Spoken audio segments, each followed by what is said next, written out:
নমস্কার, সহজে রান্না শিখুন চ্যানেলের আমি তপতি আবার চলে এলাম আজ আপনাদের সকলের সামনে আমার হেসেলে কি হবে সেই রেসিপি নিয়ে। তো আজ আমি একটু ব্যস্ততার মধ্যে আছি, একটু বেরোবো।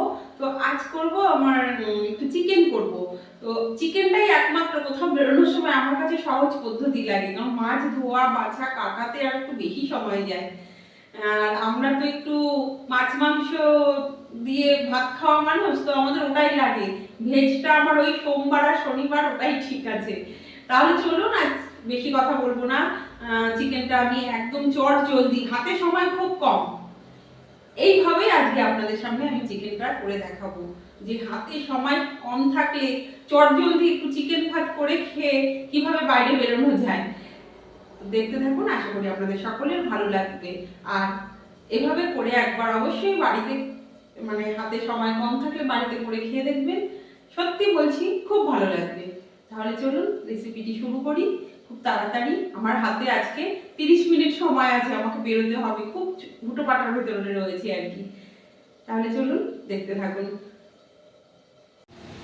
তো তো তো পোলট্রির মুরগি বা ব্রয়লার মুরগি করতে মুরগিটা আমি একটু ধুয়ে নিয়েছি, আর উপরে ছালটা ফেলে দিয়ে হালকা ধুয়েছি, কারণ এখানে ছাল শুদ্ধ দেয় যেখানে আমি আছি, আমরা উপরে ছালটা খাই না। এটা এখন এই যে লেবু দিয়ে মাখিয়ে রাখবো মিনিট 10, তারপর গরম জল দিয়ে ধুয়ে নেব। আর পেঁয়াজ রসুন আদা তো লাগছেই, একটু রসুন বেশি দিয়েছি, পেঁয়াজ বেশি আমি দেই না, কারণ পেঁয়াজ দিলে মিষ্টি বেশি হয়ে যায়। দুটো টমেটো, আর এদিকে শুকনো লঙ্কা কাঁচা লঙ্কা আর গোলমরিচ আর ধনে, আমি গোটা জিরেও ব্যবহার করি না, আর তেজপাতা। তো লেবুটা ভালো করে মাখিয়ে নিয়েছি চিকেনে। এবারে এটা 10 মিনিট মতো রেখে দেবো। তারপরে একটু কিন্তু এই যে উষ্ণ গরম জল করেছি ওটা দিয়ে কিন্তু ভালো করে ধুয়ে নেব দুবার। এই যে ব্রয়লার মুরগির কিন্তু একটা উটকো গন্ধ আছে, সেই গন্ধটা কিন্তু চলে যাবে একদম টক দই ছাড়া। এখন পেঁয়াজটা কুচিয়ে নেব আর মশলাটা রেডি করে নেব। চলুন মিক্সিতে মশলাটা পেস্ট করবো আর পেঁয়াজটা কুচিয়ে নিয়ে চলে আসছি। মশলাটা কিন্তু আমি করে নিয়ে চলে এসেছি। এবার এই যে মাখিয়ে রেখেছিলাম এটা এবার একটু গরম জল দিয়ে ভালো করে ধুয়ে নেব।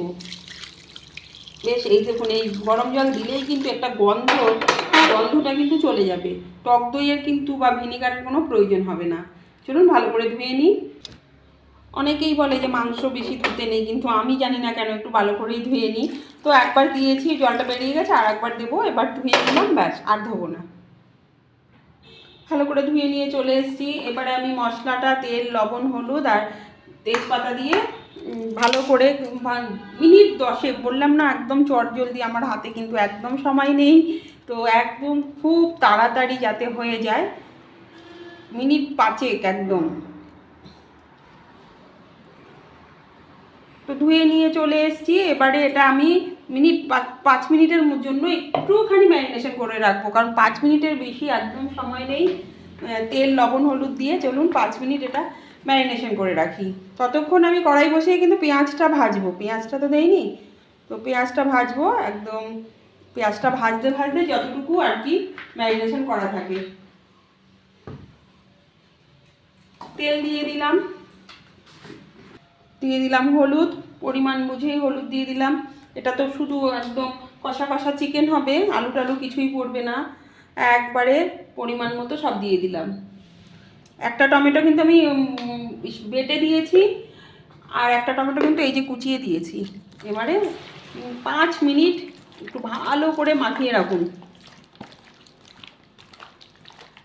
5 মিনিটের বেশি প্রয়োজন হবে না, প্রয়োজন হবে যত ম্যারিনেশন করে রাখবেন ততই ভালো লাগবে। কিন্তু ব্যাপারটা হচ্ছে যে ওই যে ব্যস্ততার জীবন, কম সময়ের ভেতরে কিভাবে তাড়াতাড়ি করা যায় আর কি।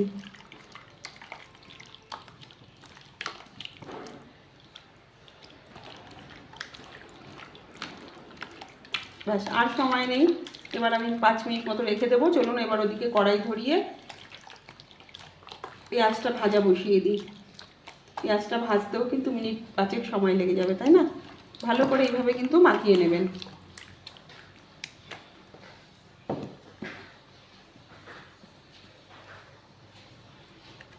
হয়ে গেছে, মাখিয়ে রেখে দিলাম। চলুন কড়াই বসিয়ে পেঁয়াজটা ভাজি। কড়াই বসিয়ে দিয়েছি, গরম হয়ে গেছে। তেল কিন্তু দেওয়াই রয়েছে, অল্প চিকেন তো তো অল্পই দেবো, মানে পেঁয়াজটুকু ভাজতে আমার যেটুকু তেল লাগছে আর কি।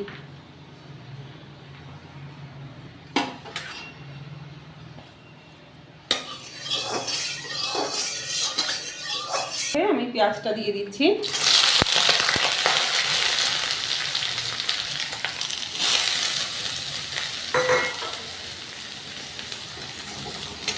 পেঁয়াজটা দিয়ে দিলাম, পেঁয়াজটা ভাজা ভাজা হলে চিকেনটা ছেড়ে দেবো। পেঁয়াজটা ভাজা ভাজা হয়ে গেছে, এবার আমি কিন্তু চিকেনটা ছেড়ে দেবো। শুধু কষা হবে, কোনো ঝোল কিছু দেবো না। এই কন্টেনার ধোয়া একটু জল, গরম জল দেবো, এই কন্টেনারটা দিয়ে এটাতেই একদম হয়ে যাবে চিকেন কষা। একটু জল দিয়ে দেবো, একটু জল দিয়ে দিলাম, ব্যাস কষা হবে। ঢেকেও দেবো না, কিছুই না, খুব তাড়াতাড়ি কিন্তু কষে যাবে।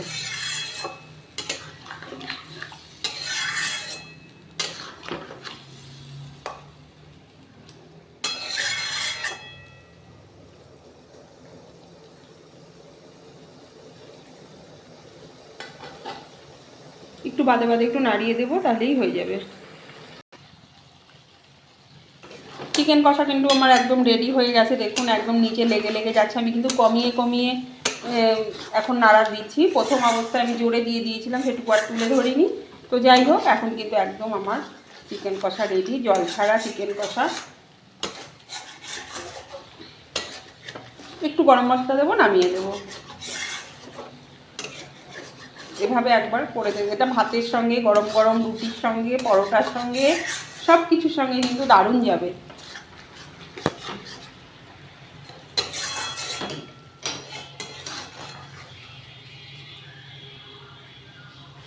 দারুণ হয়েছে, আর দারুণ সুন্দর গন্ধও বেরিয়েছে। আর দেখুন তেলটা কাছ থেকে দেখাচ্ছি, কত সুন্দর তেলটা ছেড়ে দিয়েছে। দেখুন, এরকম সময় কম হাতে থাকলে অবশ্যই একবার করে দেখতে পারেন এভাবে। তো একদম কিন্তু চিকেনটা আমার হয়ে গেছে। একটু গরম মশলা দিয়ে দেবো, এটা আমার হাতে তৈরি গরম মশলা।